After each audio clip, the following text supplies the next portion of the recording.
Hello, welcome. Thank you for joining us on this edition of News 2. I'm Sandra Gamansing.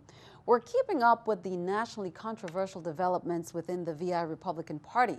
On St. Croix, a prominent and longtime member of the party has spoken up about the party's woes. And on St. Thomas, a key player files a motion in Superior Court. News 2's April Knight has more.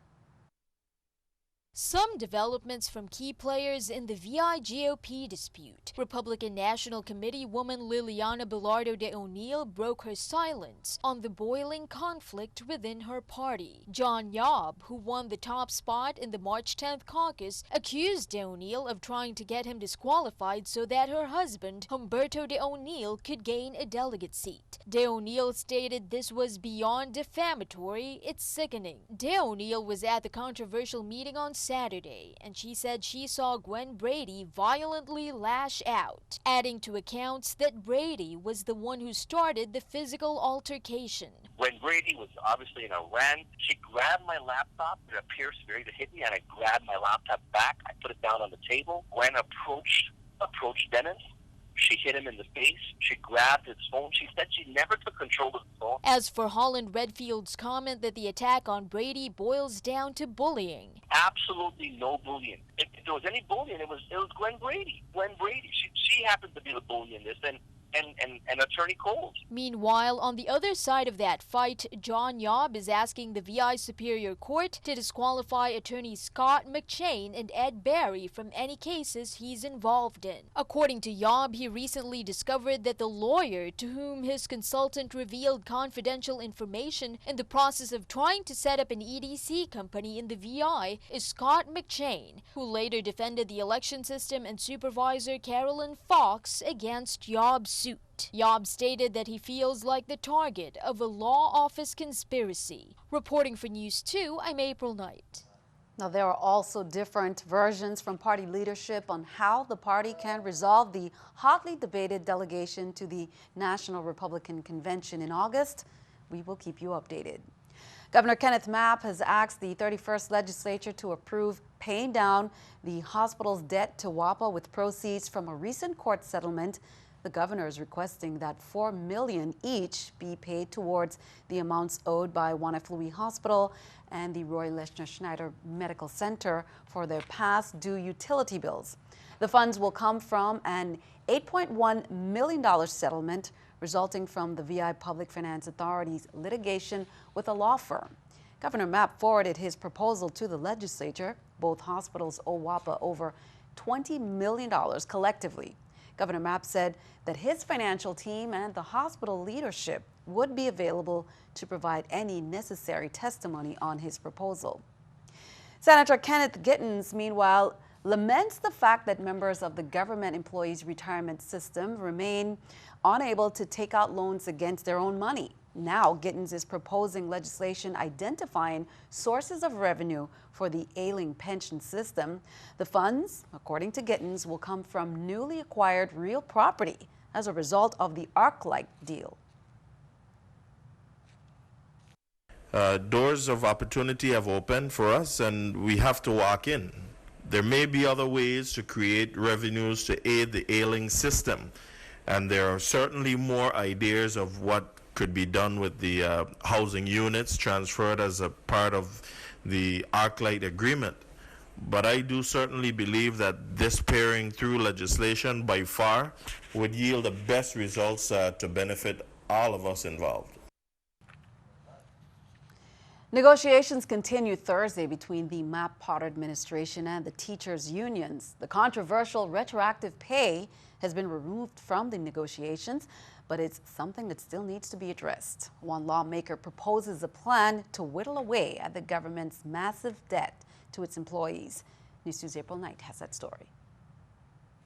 Things seem to be going back to normal in public schools on St. Thomas. On Thursday morning, the Department of Education sent out reminders that schools are open and fully operational. Talks between the VI chief negotiator and American Federation of Teachers leadership are still ongoing. They began on Wednesday, and key players expect to finish up some kind of deal by Thursday. Until then, no details on the negotiation. According to top-level sources, the condition of giving up retro has been taken off the table. But the matter of retroactive pay, not just for teachers but for all government employees, will remain a sticking point until the government pays it all back. And with potentially hundreds of millions of dollars on the line, one lawmaker says the government is going to have to get creative. Senator Tregenza Roach said he's working on a proposal that would offer something of monetary value in the absence of upfront cash. A retroactive debt certificate. Each employee who is owed a retroactive wages would be issued such a certificate.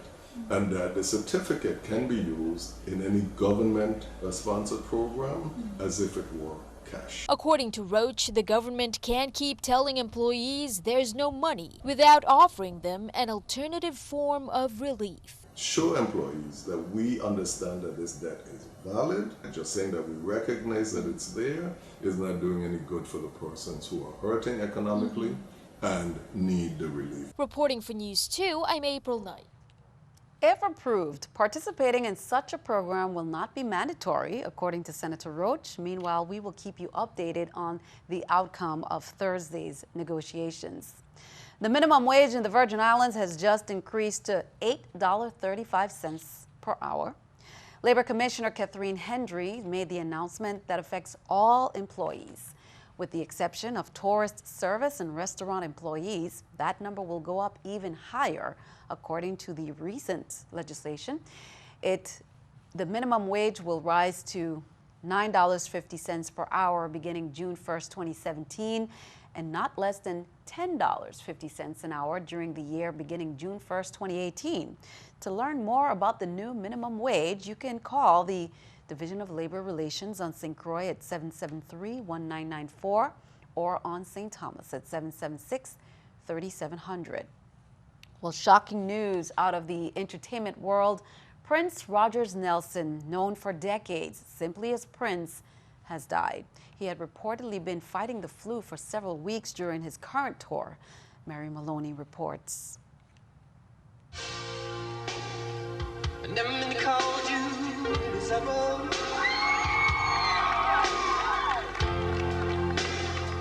I never meant to call you. Prince died at his suburban Minneapolis home. He was 57 years old. Authorities rushed quickly to the area upon hearing word of a death at the home, and local news crews said grieving fans began to gather shortly after the news came out. The artist had recently battled health issues. His private jet was forced to make an emergency medical landing in Illinois April 15th, and he had previously canceled 2 concerts, reportedly due to the flu. Larry King interviewed Prince in 1999. I'm very shocked. I had no idea there was anything ever wrong. I know he had an event at his home over the weekend. Not the time again do you want dropping my way. Yeah. During his decades-long career, Prince won 7 Grammy Awards and racked up 30 nominations. 5 of his singles topped the charts, and another 14 cracked the top 10. Prince even took home an Oscar for Best Original Score for his work on Purple Rain. Purple rain, purple rain. Purple rain, purple rain. That's Purple Rain, one of many memorable songs for the performer known as the Purple One.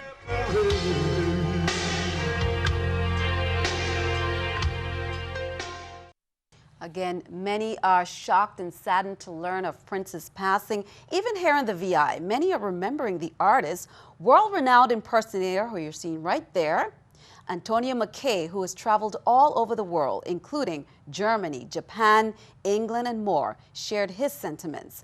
Antonio, who resides in LA, was just getting ready to make an appearance at a show scheduled in Vegas when he received the news. He performed just last month in St. Thomas as part of a fundraiser, much to the delight of appreciative fans, including myself, a huge fan. Well, I got so many feelings. At first, I didn't believe it. It was like shock. Everybody thought it was a hoax. But then as confirmation started coming in, I just felt like a kind of a hole in my heart, because basically the whole reason I survived in the entertainment business was I started out knew pretty much everybody. I had a chance to meet him one time, but it's wound up that our paths crossed at different times. So that never happened, given I realized that how powerful a genius, he's a genius. It's simple. There's very few geniuses. And I would say there are very few musical geniuses. And outside of Michael Jackson, I really don't think there was anyone who was better at what he did. You know, my Facebook page is like everybody's crying and calling me for support, but ask me if I know what happened. Like, well, I don't know any more than anybody else, you know. But people expect you to, you know what I mean? Virgin Islands Congresswoman in other news, Stacy Plaskett, along with her colleague Congressman Bill Pascrell, said they were among the first to urge U.S. Treasury Secretary Jack Lew to reconsider his decision last June to replace the portrait of Alexander Hamilton. She said that Alexander Hamilton, as the founder of the modern U.S. financial system, as well as the first Secretary of the Treasury, was the most appropriate figure to remain on our currency, and that if any change is to be made to feature a woman, it should be on the $20 bill. The time for our currency to positively reflect historical events and the contributions of African Americans and women to this country is long overdue, Plaskett said. Meanwhile, Money Makeover, after much debate and a little bit of controversy, that $20 bill will have the new face. Harriet Tubman will boot Andrew Jackson. But that's not the only way your money will change. Mary Maloney explains. Change for a 20. Change is good. Andrew Jackson, former president and slave owner, is moving from the front to the back of the bill. In his place, a former slave, Harriet Tubman. Her incredible story of courage and commitment to equality embodies the ideals of democracy that our nation celebrates, and will continue to value her legacy by honoring her on our currency. After escaping slavery, Tubman brought slaves to safety through the Underground Railroad. She also worked for the Union Army during the Civil War, serving as a spy. Hillary Clinton tweeting she couldn't think of a better choice for the $20 bill. Bernie Sanders echoed the sentiment, tweeting, "I cannot think of an American hero more deserving of this honor." Not everyone is happy. I love Harriet Tubman. I love what she did. But we can find another way to honor her. Maybe a $2 bill. The Money Makeover was originally planned for the $10 bill, featuring Alexander Hamilton. First time I'm thinking past tomorrow. But with the success of Broadway's Hamilton, fans rallied behind the founding father. Hamilton will stay on the 10. The back of the bill will have a montage of women involved in the suffrage movement. On the 5, Abraham Lincoln stays put. Featured on the back will be portraits of people involved in historic events at the Lincoln Memorial, like Martin Luther King Jr. and Eleanor Roosevelt. It's money. It's going to change. It's got to change. I'm Mary Maloney reporting. And speaking of money, keeping our eye on the economy, let's take a look at the stock market watch at the New York Stock Exchange. According to the numbers there, we can see it's all down. The Dow 113, NASDAQ 2, S&P 500 down at 10. Coming up on News 2, our Carnival Corner, highlights from Cultural Night at the Lionel Roberts Stadium, and more.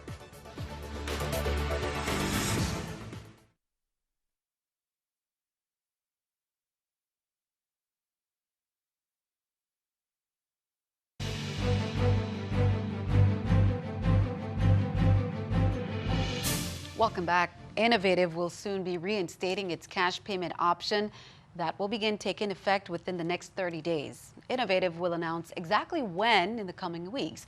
Innovative business offices will temporarily accept cash payments at one payment window in each office to accommodate customers who pay in cash. Hours of operation for the cash window will be Monday, Wednesday, and Friday from 1 p.m. to 4 p.m. during this period. The option to pay in cash at the Innovative business offices will be implemented within the next 30 days. The reinstatement of cash collections at the Innovative business offices is a temporary payment option until permanent cash kiosks are deployed at each business office. The cash kiosks are expected to be operational within 4 to 6 months. Governor Kenneth Mapp has nominated Assistant Attorney General Renee Gumbs-Carty to serve as a judge in the Superior Court in the St. Thomas-St. John District. Attorney Gumbs-Carty will serve a 6-year term once her appointment is confirmed by the 31st legislature. The governor said that the Virgin Islands judiciary will benefit greatly from her inclusion on the bench as a result of her wealth of knowledge and experience working within the local justice system. Attorney Gums Carty will replace Superior Court Judge Adam Christian, whose term expired in January. The Consulate of Colombia in San Juan advises Colombian citizens of the U.S. Virgin Islands that a mobile consulate will be held in Charlotte-Amalie, St. Thomas on April 23rd, in which birth certificates, identity cards, citizenship cards, passport, signature recognition will be processed, and previously processed citizenship cards will be handed out at UVI's Administrative Conference Center from 9 a.m. to 6 p.m. General Consul of Colombia in San Juan, Monica DeMate, Esquire, stated that services will be rendered by appointments. Therefore, it is necessary to contact the consulate's office by email or call the number right there, 1-787-754-6885 to schedule your appointment or for more information. The annual University of the Virgin Islands Model United Nations Conference was held in the Administration and Conference Center on the St. Thomas campus. UVI students from both campuses debated, deliberated, and provided solutions to issues dealing with financial disparity and poverty, human rights, indigenous land rights, and education concerns. Participants simulated the committees and programs of the United Nations, with 2 delegations each representing a different country. Students from the St. Croix delegation represented Argentina, while the St. Thomas delegation represented Brazil.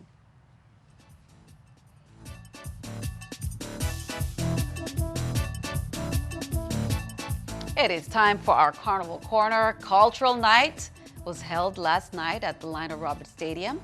It's an event where various schools, organizations, groups, troops, and individuals perform on stage, displaying various aspects of Virgin Islands tradition and culture. Visitors and residents get an insight into the past, present, and future of Virgin Islands culture and some mainstays of Carnival. Entertainment includes quadrille dancers, maypole dancers, masqueraders, and even Indians.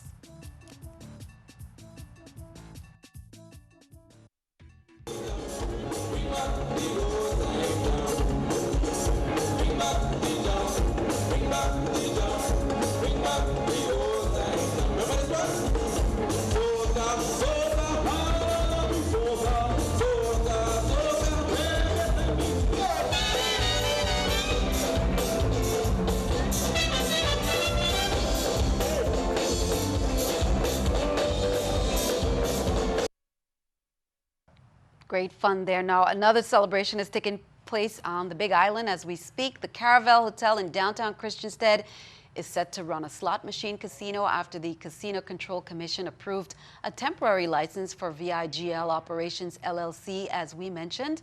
And so a ribbon-cutting event is being held this evening in recognition. We will have the highlights on Friday's newscast, as well as more on the opening schedule. The Easter ticket of the VI Lottery, numbers were drawn earlier. Are you the winner of the top prizes, including the first prize of $175,000? Here are the winning numbers.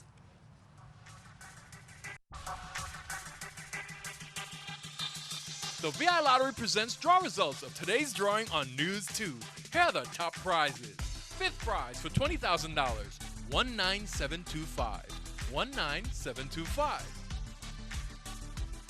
Fourth prize for $30,000, 04860, 04860.